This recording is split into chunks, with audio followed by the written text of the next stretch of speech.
Welcome, everyone. I can see that people are trickling in. It's hard to know what to call this, really. You know, you're not walking into the room, but I suppose your computers are connecting to the main computer. It's really lovely that we were able to meet today after we had to cancel our fun party that we'd planned at the Vanguard. But Candice, maybe your next book. Yes, definitely. We could do that, because I'm sure there'll be another one in the not too distant future. Yeah, I'm still cooking them up. That's exactly what we want. Well, I'll make a start. I think some people are still coming in, still connecting in, but I'd like to welcome everyone to the first virtual event of the Bad Sydney Crime Writers Festival, series of bad all-year interviews with crime writers. Now, these are normally in the flesh interviews, physical interviews, and as I said, we were going to have a lively evening at the Vanguard, but with a few drinks possibly, but I'm sure you can have a few drinks in your own home and enjoy yourselves just as much. I'd like to begin by acknowledging the traditional owners of country throughout Australia and in wherever each of you is watching from tonight. We recognise their continuing connection with land, waters, and with culture. We pay our respects to their owners past, present, and emerging.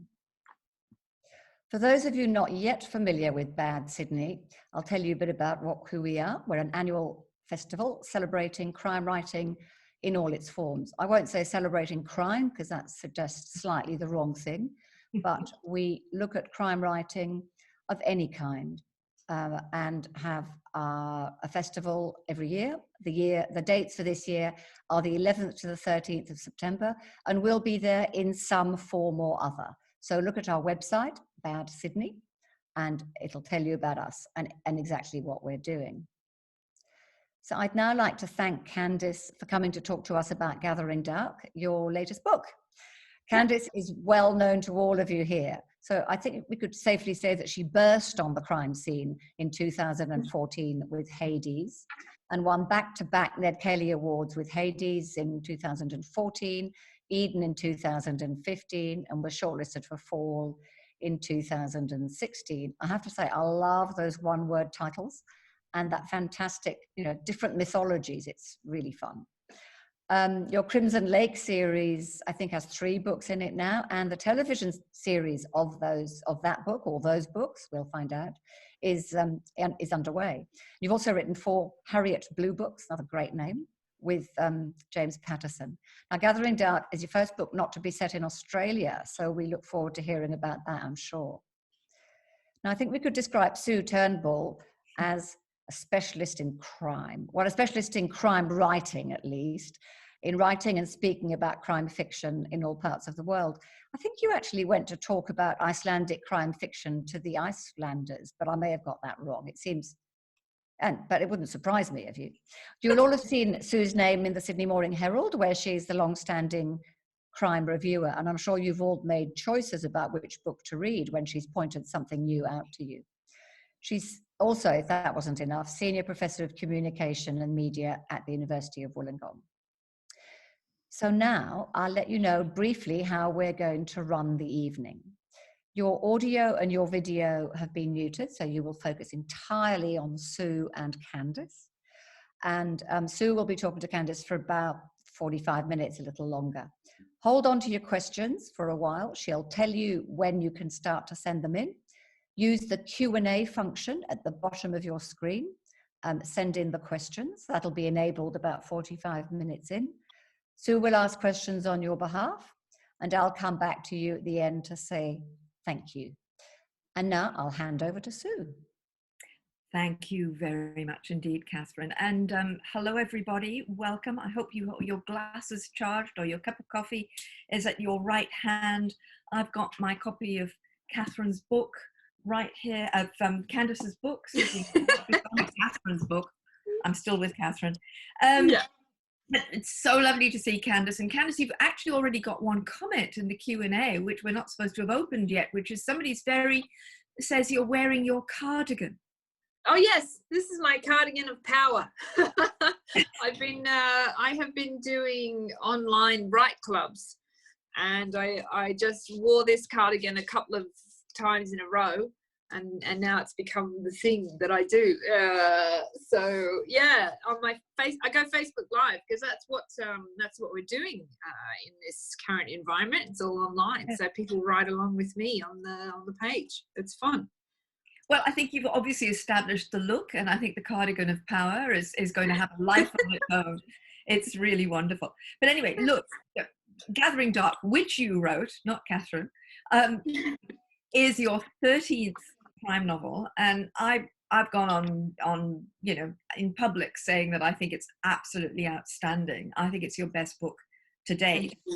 Thank you so much. And it's so wonderfully female centric. I mean, that's not the only reason that I love it, but I thought some of the people who are going to be with us may not have read it yet. A lot will, but I think just getting you to outline for us the premise of these 4 female characters and the way in which you make them interplay and their predicament. I mean, it's actually blurbed on the front of the book. They go, a killer, a thief, a crime lord, and a cop. Together, they're a missing girl's only hope. But they're so much more interesting than that. Tell us about it. Yeah, it's one of those things where it's hard to pitch this book in one sentence because you have 4 women, 4 very different, interesting women. So you've got Blair Harbour. Blair used to be a very successful pediatric surgeon, surgeon to the children of the stars. Is living in Brentwood in Los Angeles. And, on New Year's Eve, she went next door and shot her neighbor dead. So she has done 10 years in prison for that. And now she's out trying to live a Australia 180 type of life. When her ex-cellmate comes to her and says, my daughter is missing and I need your help. So that cellmate is a woman named Sneak Lawler, Emily Lawler. And Sneak is a sometimes prostitute, thief, sort of a kleptomaniac, just a kind of an oddball, wild card character. She's just a pile of troubles. And Blair's like, I really don't need this, in my life. But she does the right thing and gets on the bandwagon of trying to find this missing girl.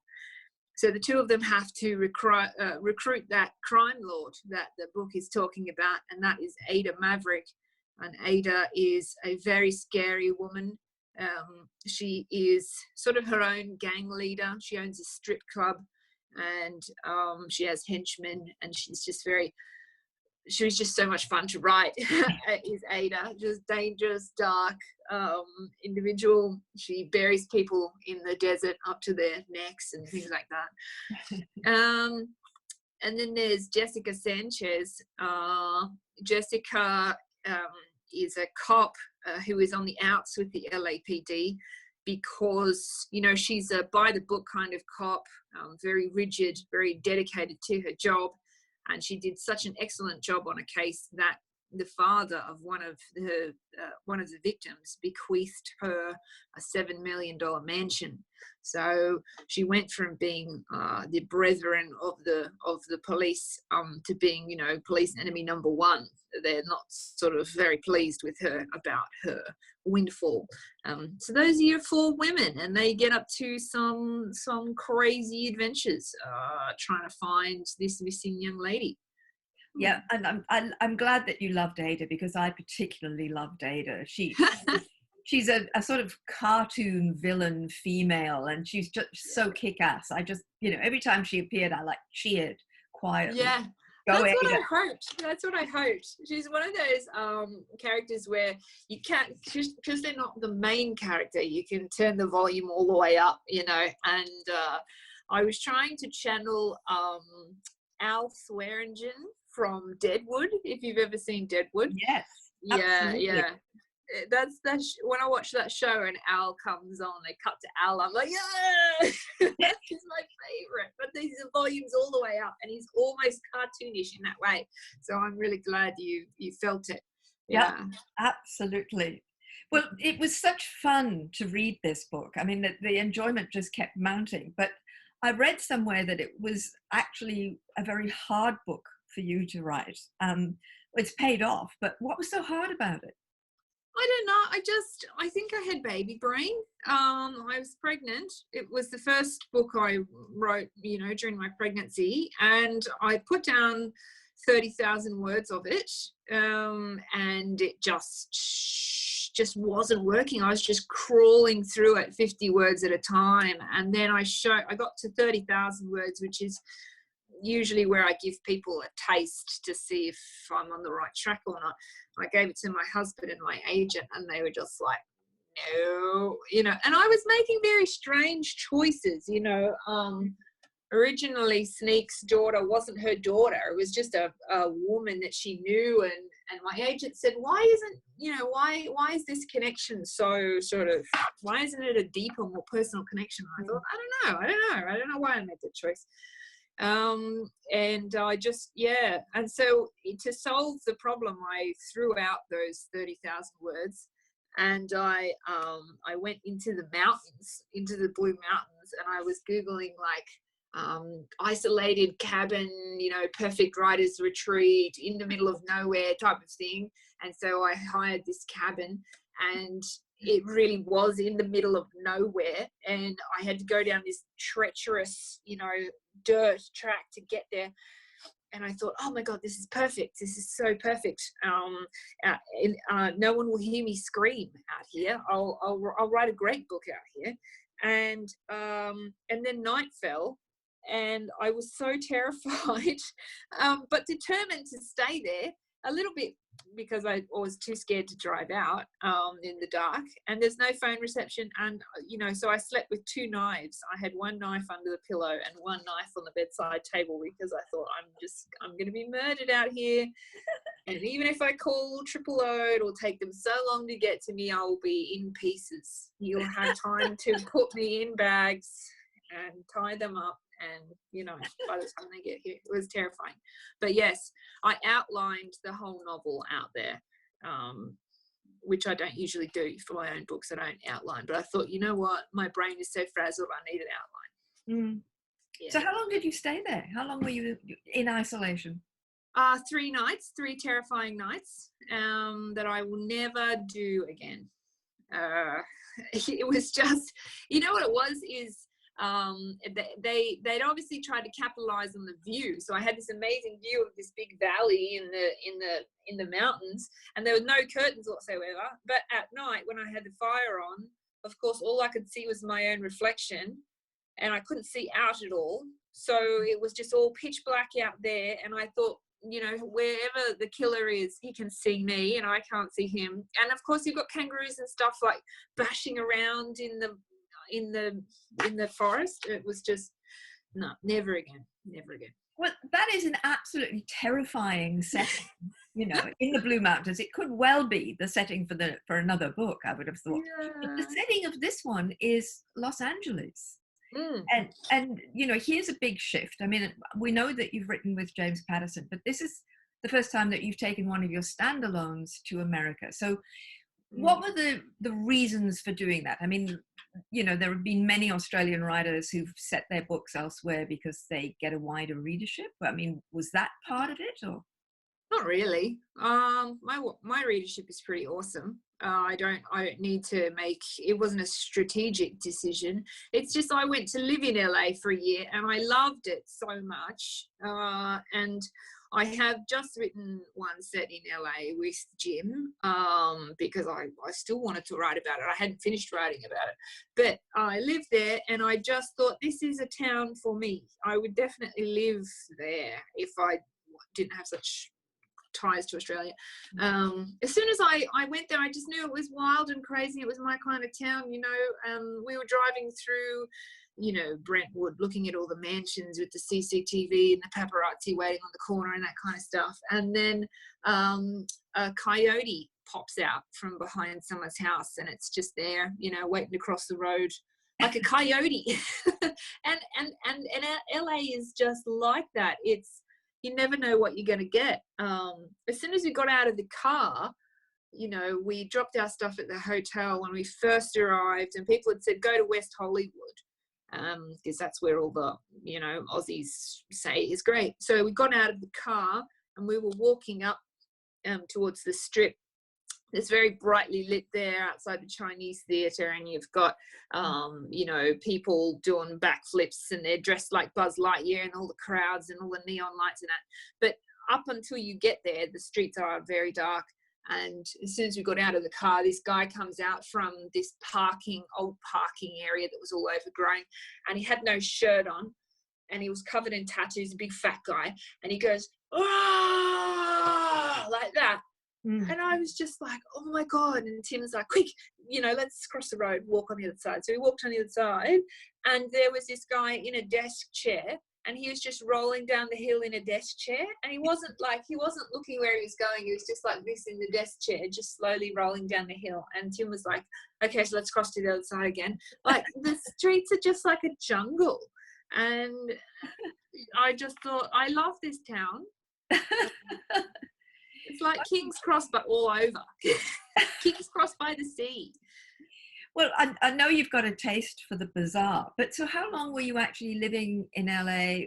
Were you thinking about this book while you were doing it? Yes. Yeah, I wasn't actually writing this book while I was there. I think it was the tail end of Gone by Midnight that I was writing there, and then I was writing the Inn while I was there as well.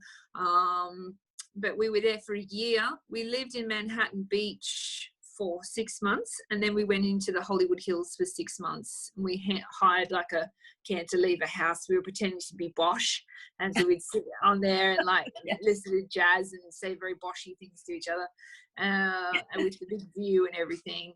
And it was awesome. I said to Tim when I went to the US, I have 3 goals. I want to call 911, and I want to shout, someone call 911, you know, at a crowd.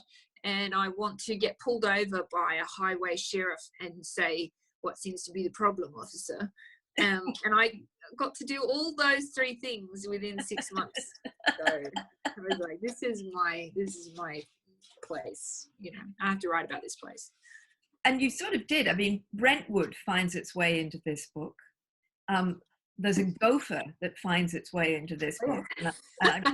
I believe you had this encounter with a gopher, but there's also the encounters with the homeless people. You know, there's all sorts of quite deep observation around Los Angeles that you've managed to kind of hang on to, that's woven its way in.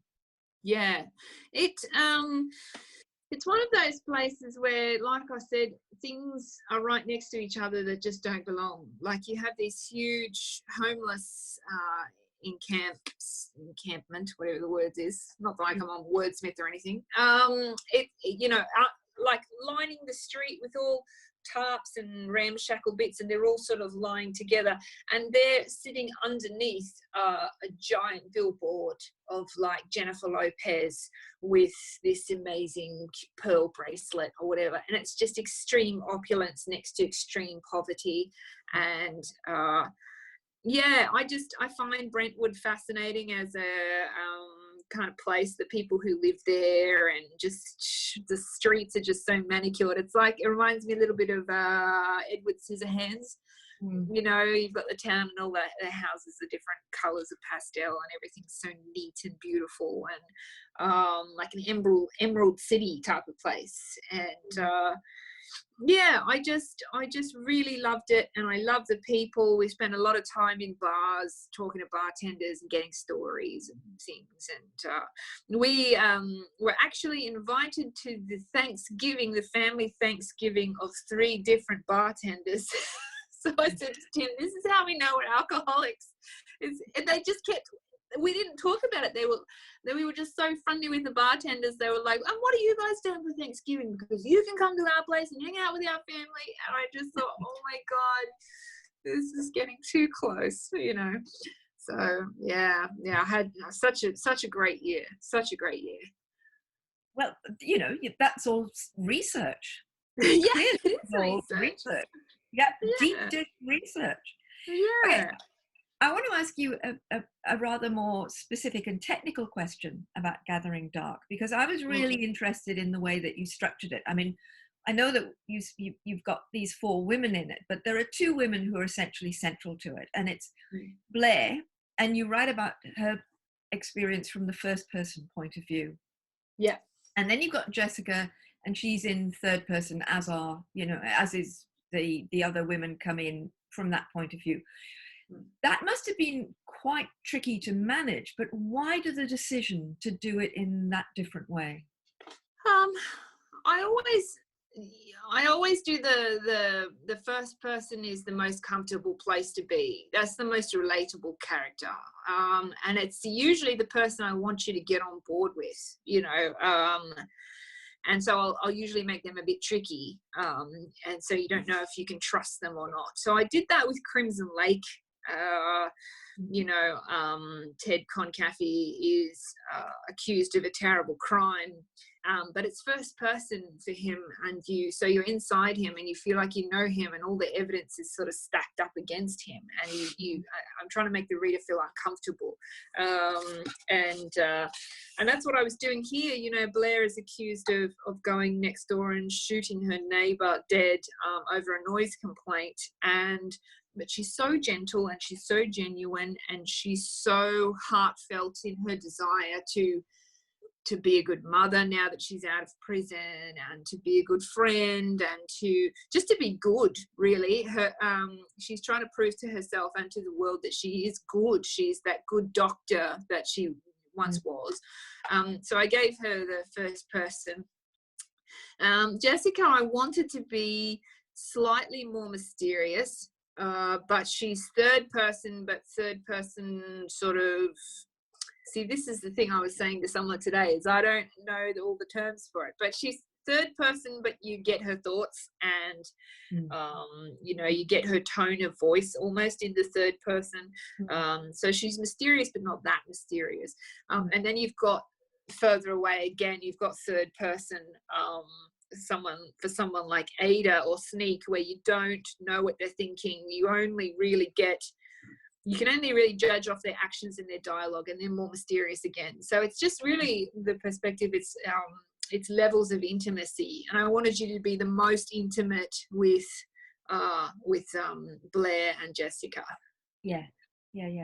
It's a really what you set up, as you do in all your books, is a very complicated moral universe. People are never quite what they seem. Nobody's ever really all bad or really all good. But one of the things I noted about this book was that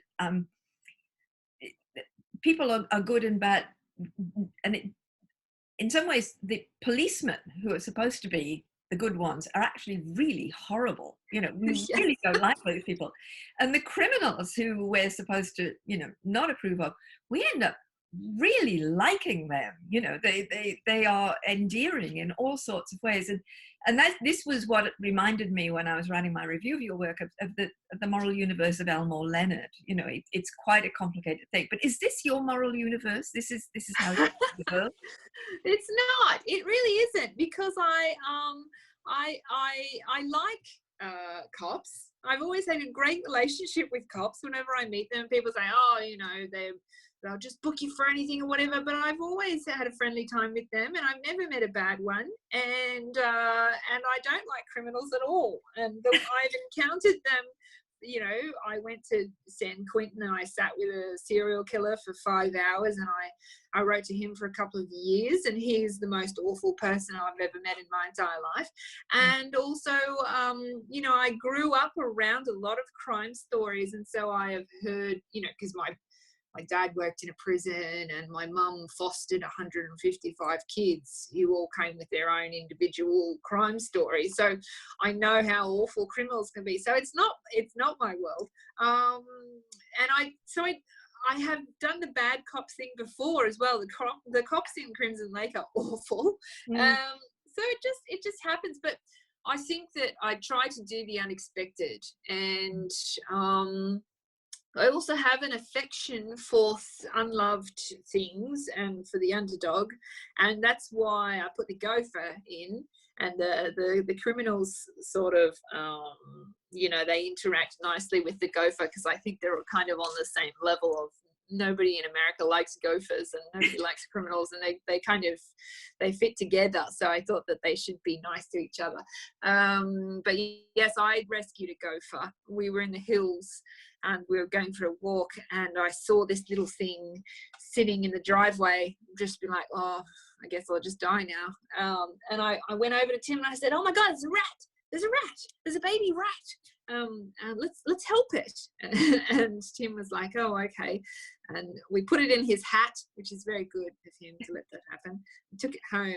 And I looked at it and I said, I don't think this is a rat. Like, it's got this tiny, it had this tiny little stubby tail like that. It wasn't quite long enough. And tiny weeny ears that weren't quite big enough. And its head was sort of oversized in comparison to its body. I said, I don't think this is a rat. I think it's a gopher. And I looked it up and everything. But trying to find a permanent home, you know, because we were renting, so I couldn't have it. So I thought, I'll just see it through the night. And then it survived. And I thought, okay, I've got to find a carer for this. And people were like, no, it's a gopher. Like, people poison them in their thousands, and you people do gopher fishing, or they, you know, really horrible stuff. And I'd say to them, well, do you rescue squirrels? And they're like, oh yes, I love squirrels. And it's like, well, what's the difference, you know? And I think that line is really interesting, where people will say, oh, butterfly is beautiful, but a moth is horrible. And you know, or and they'll just draw the line somewhere, and they'll say everything below a rabbit is disgusting, and a rabbit onwards, you know, and that line for everyone is different. Like, for that serial killer that I met in San Quentin, Lawrence Bittaker, I think the line was underneath him. It was him and then everything and everyone else, you know, but everyone has their line. Like, and pigeons, I have rescued a lot of pigeons, because pigeons make terrible parents. So their babies often need help. And people are like, oh, it's disgusting. Oh, get it away from me. Blah. And then they'll see a cockatoo or something and go, oh, it's so beautiful. Oh, I'll touch it. It's like, they're both birds, you know? So yeah, I like the underdog. You clearly do, and that's a very clear statement of Candice's moral universe that encompasses being kind to all animals. But I am I'm not a vegetarian or anything, so it's grey matter. I don't know where my line is. My line goes like this. I love the fact that the story about rescuing pigeons makes its way into Gathering Dark. Yes, in terms of one of the characters, and Ada's evaluation of that character because of her care for a baby pigeon. Yeah. I did actually rescue that pigeon. I called her Aileen after Aileen Wuornos, the highway serial killer, because I found her on the side of a highway, and she was this disgusting, like, even to me, disgusting pigeon, like covered in lice and bugs and that kind of stuff. And people were honking me, like I'd leapt out of the car in the middle of the highway to get this pigeon. I'm trying to scoot her into a bag, and people are honking me and going, oh, don't do that, you know, because the traffic was at a standstill. And anyway, I gave her to the International Dove and Pigeon Rescue Society, a member over there, and they cleaned her up, and she was adopted by a family. So this dirty highway pigeon named after a serial killer was they were like, Aileen, we love it, that's such a cute name. And I said, oh. And I have nice Facebook photos of them with her. So, Little did they know. You see, but that's a happy ending. But within your books, there's quite a lot of violence, you know, and there's some quite grim violence. But there is a way in which that it's quite often so extreme that it enters that kind of almost gothic, you know, over the top, in the way that I can't watch horror films in the way that my son can, which is that he enjoys it because he sees it as playful and funny. So just where does that gothic take come from? I think that I am a little bit desensitized to violence. I think that happened when I was young, and like I said, there were foster kids coming in, and you have this family of kids turn up, and I'm 7 or 8 years old, and I'd say to my mum, "Oh, what's going on here?" You know, and there would be some horrific story. And my mum would tell me, because she has no filter whatsoever. She has no tact and no idea sort of what's appropriate for a 7 or 8 year old to hear. You know, I was reading true crime at that age because I snuck into her room, which wasn't very hard because she had 12 kids at a time, you know, in the house, so I can do anything I wanted. And I was reading her true crime, and I was looking through her law enforcement magazines and looking at crime scene photos and stuff. And so violence, I am a little bit desensitized to, I think. And also I was exposed to horror films probably way too early as well. And I would watch them and feel terrified, and then watch them again, and then feel terrified, and then watch them again. It's great because they're about to do a reboot of a film called The Candyman, and I watched The Candyman when I was 12, and I did that, and I got scared, and I got scared, and I got scared, and I was climbing into my mum's bed, you know, for the 3rd time, and she said, "Did you watch that film again?" And I said, "Yes." And she said, "Stop watching that." And I said, "No, I love it." And she's like, "What are you doing here? Go to your own bed." I said, "No, I'm scared." You know, so I enjoy being scared. Even like, you know, when you're in the shower, and my husband will pop in and go, "Did you remember to put the bins out?" And I'm like, "Yeah," like really suddenly. And then I laugh and laugh because it's so fun to get startled. Yeah, it's really weird, but yeah. And I went from sort of horror, and I leaned into vampires and supernatural sort of stuff as a teenager. I was a huge Anne Rice obsessive. You know, it was all vampires, and so some of my characters are a bit vampy, and those leanings. Yeah. Okay. Yeah, because that comes through as well in those early books. You know, Hades and Eden and the Fall. They're very influenced in that way by that whole kind of gothic revival stuff. Yeah, I love it. Okay, but the other side, I mean, there's the violence, but there's also the humor, and they're often side by side and happening at the same time.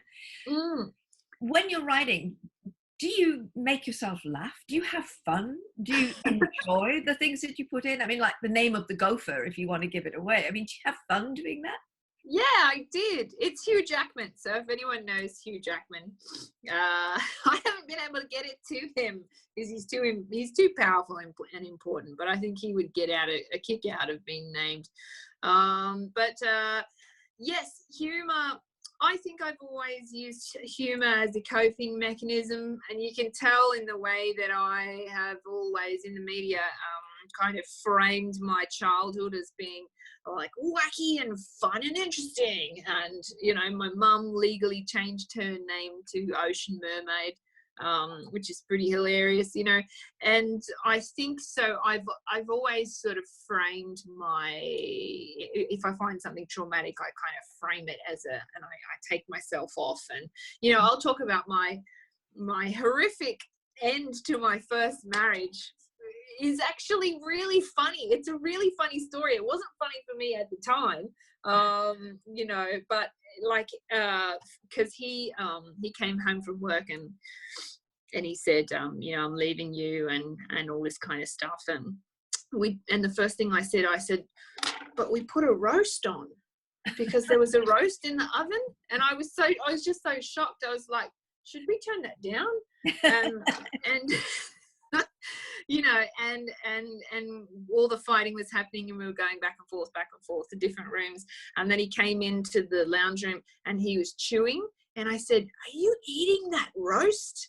Like in the middle of our breakup.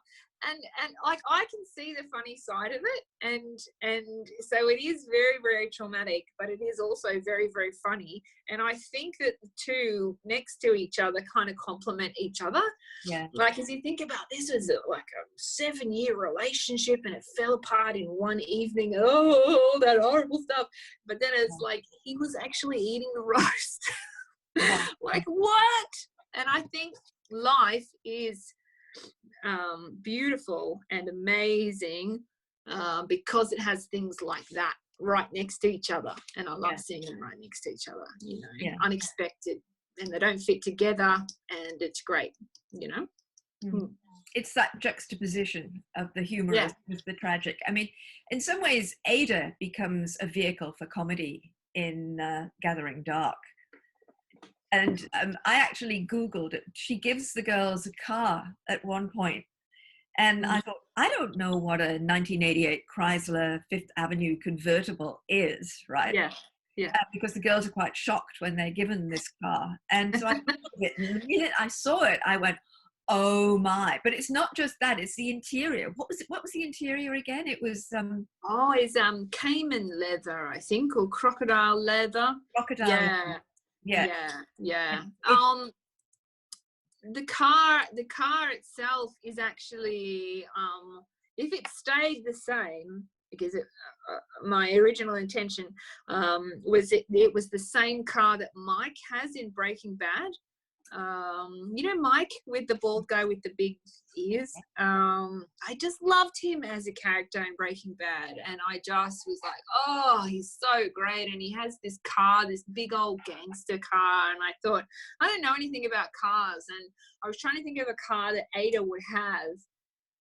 And I said to my husband, who is a car journalist, I said, what is that car that Mike has in Breaking Bad? And he told me, and but the interior is crocodile. And I think there was a scene in Breaking Bad where Mike was trying to get the car fitted out in crocodile leather, as I recall.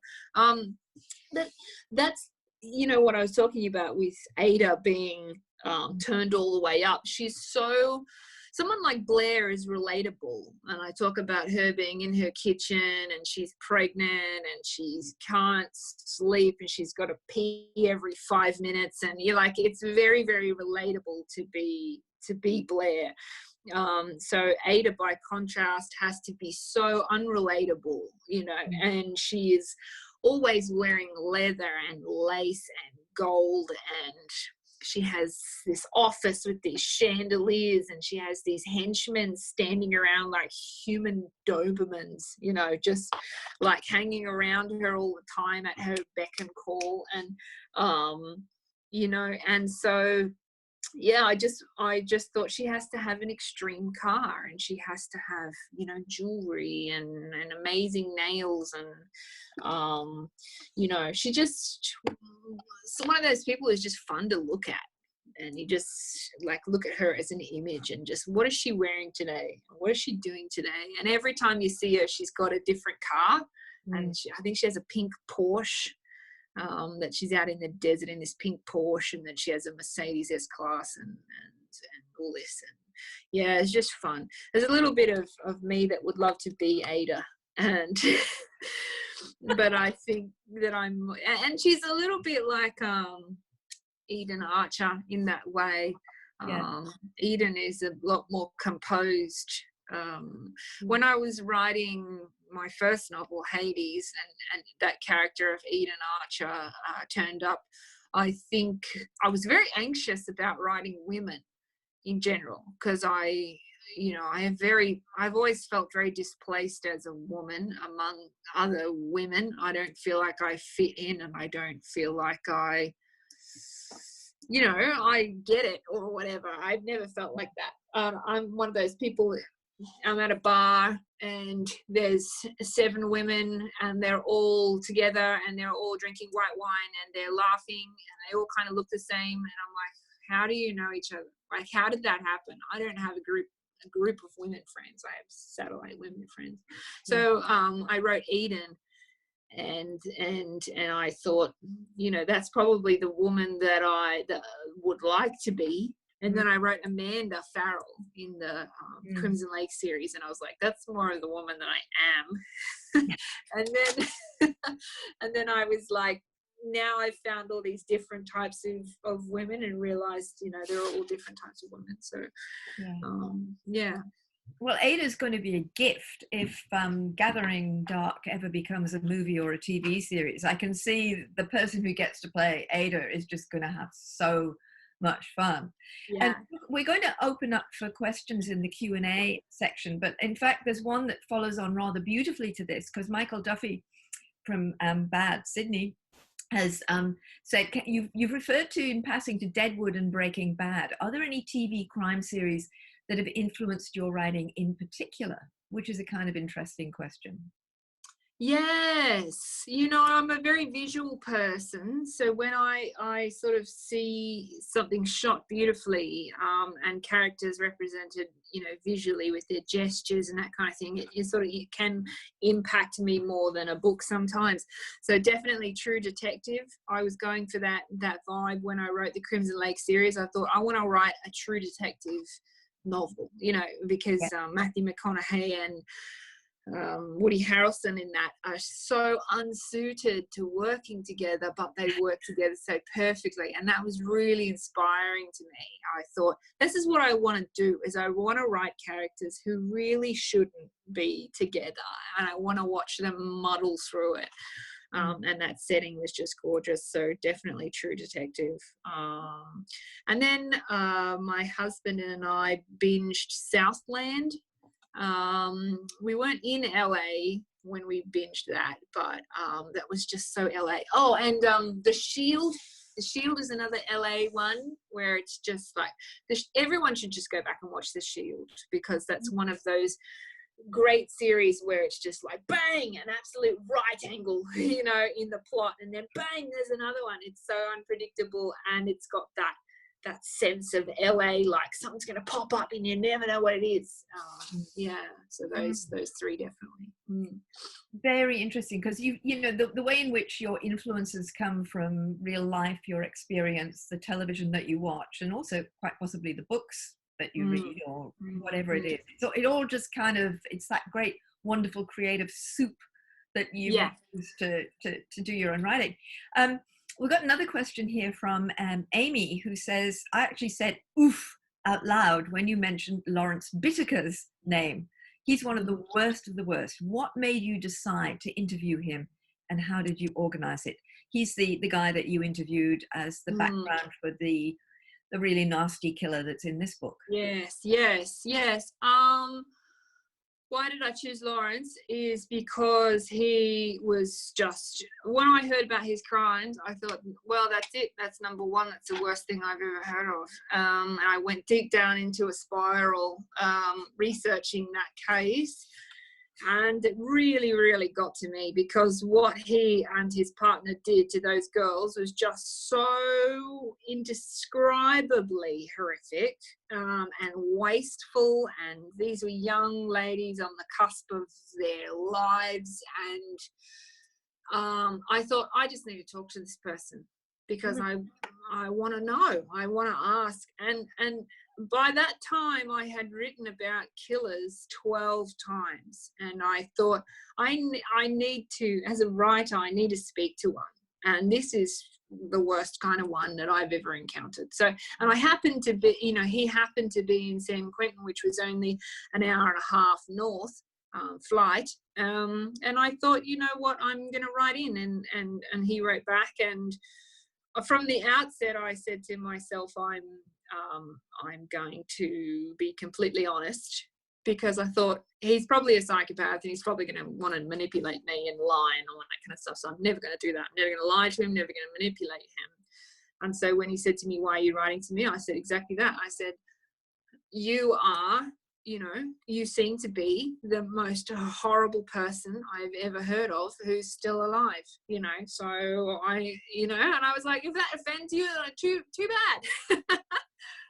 This is when I was very game in the letters, you know, and he said, yeah, well, you know, you can come and ask me some questions. So it was very easy to organize. I just wrote to him, and then he put me on his visitors list, and I went to the prison, and I expected them to put him behind glass or something, but they put us in a 2 meter by 2 meter steel cage together, and they uncuffed him and they padlocked the door and walked away.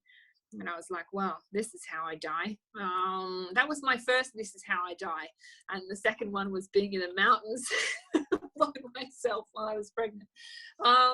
So yes, horrible person. And and was he the monster that I expected him to be? Yes, he was. He wasn't like your Hannibal Lecter, proud, self-assured monster. Like, I ate his liver with some Chianti. You know, he was a sniveling, miserable, pathetic old man who wouldn't account to his part in it at all. He had 50,000 excuses for why he had done that, his terrible childhood and all that kind of jazz. And horrible person. I'm glad he's dead. The world is better off without him. Wow. So he didn't give you any insights, or was it, I mean, he was trying to explain? I'm just fascinated. I too am kind of fascinated, because I don't really believe in the concept of evil. I do believe that people are shaped by their experience. And so, I mean, what did you come away learning, as it were? Just about the selfishness, I suppose, of certain types of killers, because he was so incredibly selfish and just thinking about himself at any given moment. In all the letters that we exchanged before the visit, it was probably 10 letters back and forth, and then the 5 hours we were sitting there, he didn't ask me a single question about myself. Like, not one. And he was sitting there doing his hair, in the reflection in the bulletproof glass, and he said all the right things. He said, "Oh, I'm so sorry, and I've destroyed so many lives," and he had all of the lines, that he's supposed to say about how sorry he is, and he's crying and that kind of thing. But then we were talking about his victims, and he said, "Oh, by the time I got to number 5, what was her name?" And I said her name, and he went, "Oh, whatever her name was," like that, and just the hand, like, whatever her name was. And I just thought that tells me everything that I need to know. And it was just like when you go to the zoo, I've said this before, it's like when you go to the zoo, you go to the crocodile enclosure and you just see brown water and you're like, is it under there? Like, what am I looking at here? And then you just see one bubble and you go, yeah, it's down there. It's not very deep either. It's well hidden, but it's down there. And that's what that was like, A complete sociopath. Mm-hmm. Jim has just said Ruth in Ozark is a Candice style female character, I think. Yes. I don't know Ozark, but and you agree? Yes, I do. Yeah, I would love that actress to play Amanda, but Ruth is so much like Amanda that I'm not sure that actress, I should know her name, but would come over and do it, because it's so similar, and she probably doesn't want to end up being typecast. But yes, I love Ruth. And I was watching you should watch the Ozark. You would love the Ozark. Okay. I'll watch it. Get onto it. You've got a list now. But yeah, she's one of those characters you just don't know what she's going to do next, and she will not take any I want to say a bad word, but I shouldn't, but she won't take anything that she doesn't deserve. She's kicking down doors, that character. Exactly right. Yeah, absolutely. Well, look, I had a kind of question that I wanted to ask you, because I've recently read Don Winslow's Broken, which is a series of 6 novellas. Yeah, I think it's an amazing collection too, but it's called Broken, and I've read interviews with him where he's talked about the fact that he thinks America is pretty much broken, and his crime fiction has been sort of laying that out over a certain period of time.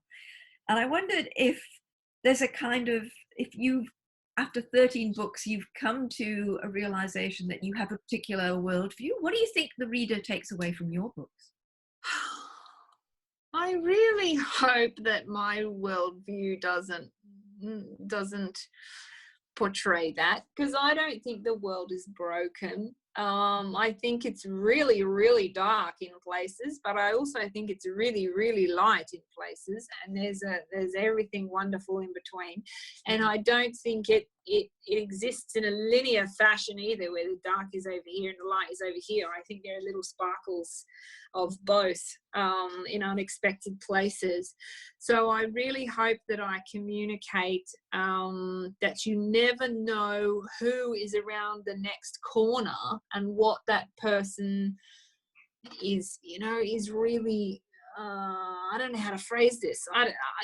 There aren't good people and bad people. Everyone has a little, even saying that about Lawrence, I was really searching for that little sparkle in him of goodness, and I'm sure it was down there, but I didn't find it. But I feel as though there is a little hope in everyone, and no, I don't think the world is broken. I think it's just very, very messy and complicated and interconnected, and it's just messy, and I think that makes it terrifying and beautiful.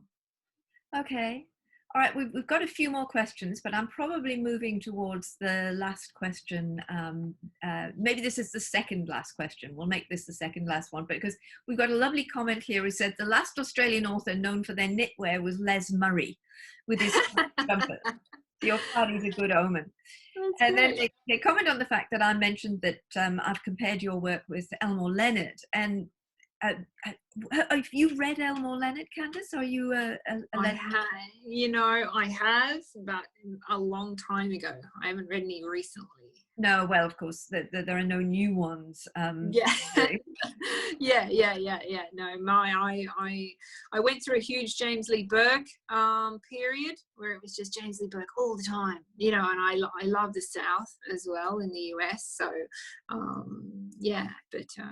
Right. I love some Elmore. Mm-hmm. Well, the other question was related to that, which was who were your favorite writers? So you've had a James Lee Burke moment.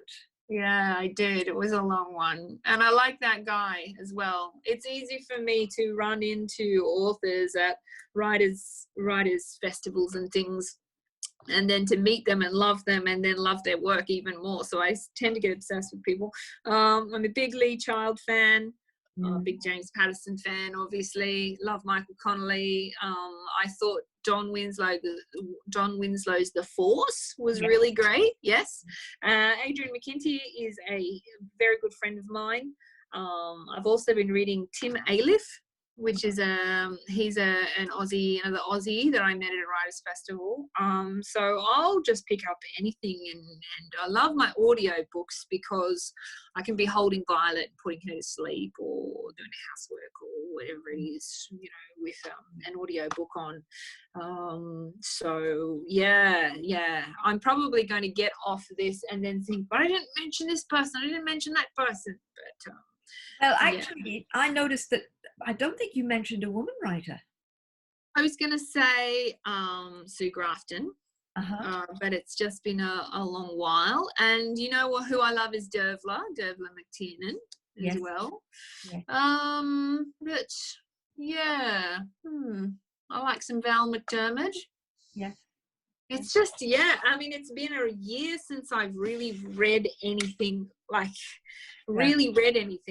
because of Violet. It's just, she lets me get in a page at the time. And there are so many great things that I haven't gotten to yet. I haven't gotten to the new Lee Child. I haven't gotten to the new Michael Connolly. So whenever people talk about books, I'm like, don't, because it'll be spoilers.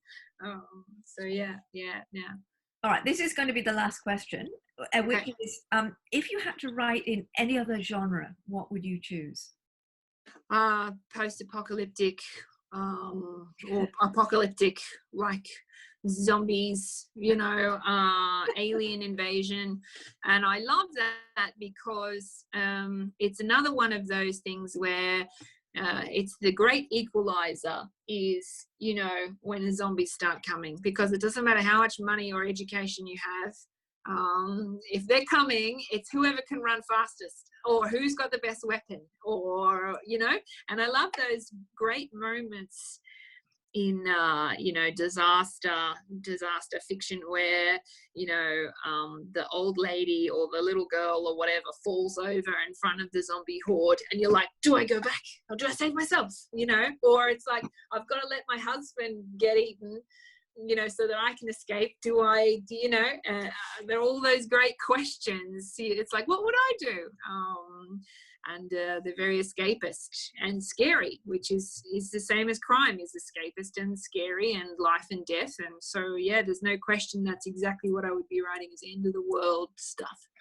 Yeah. Well, you know, we've just lived through this kind of COVID-19 scenario. I read somewhere someone saying that maybe zombie fiction was going to be completely passé because we didn't need any more post-apocalyptic fantasies. We were already living one.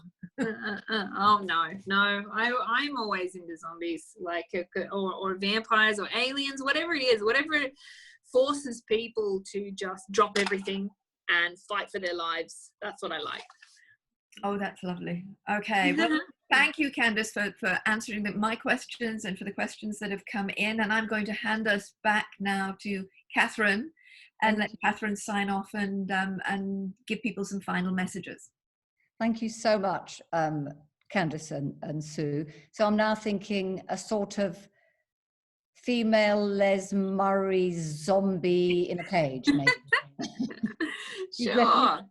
Some great images, but also the image of the human Dobermans, I think, is going to be with me for a while, because you do see people actually who you think, yeah, they're not there. You don't really want them around very much.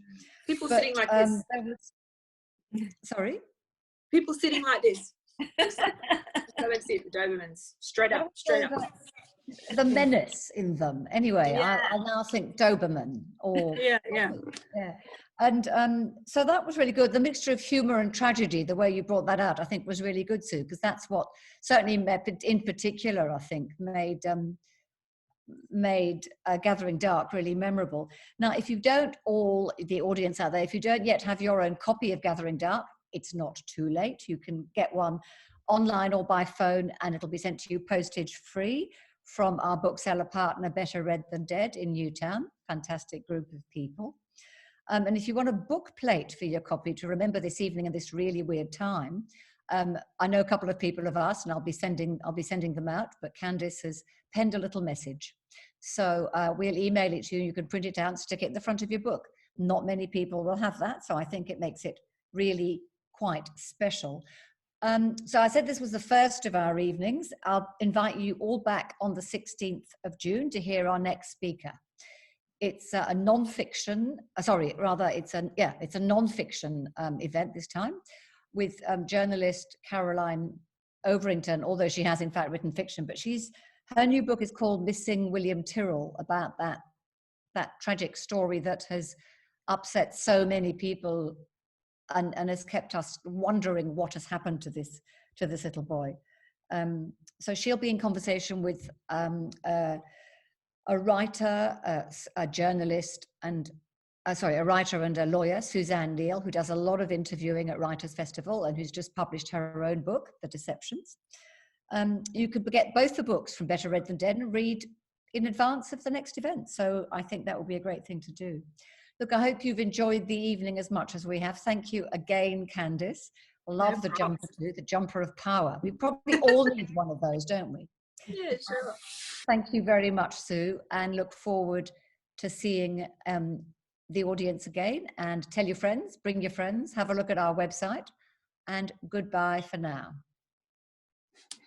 Bye. Bye, everyone.